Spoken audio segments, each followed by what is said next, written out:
senza usigqemeza the genius. Hey usigqemeza. Angimazi iradio ukuthi yenza. I love iradio yakhe. Usigqemeza wenza izinto zonke zibe lula. Usigqemeza ngamnika something manje kushintsha izinto manje.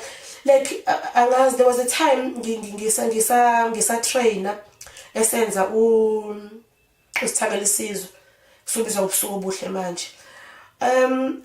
So wathola iscript sasibhalwe in English. Kunento eyiningi esibhalwe in English. Uyazi sisakaza ngesizulu. Yes. So mina if ngizothola iscript esikanjalo ngidinga isikhathi sokuthi okay let me read this. Ngibe lesikhathi of ngiyifunde lento ngitranslate ngiyibuyisele kwisizulu ngene emoyeni sengisho ngesizulu. Usigqebeza uphethe iscript sibhalwe ngesingisi. Ufunda isingisi ngesizulu live on air without practicing. Akuyikusipho. That's relax. Sekhuluma isipiliyoni. Yabo ziningi yabo nje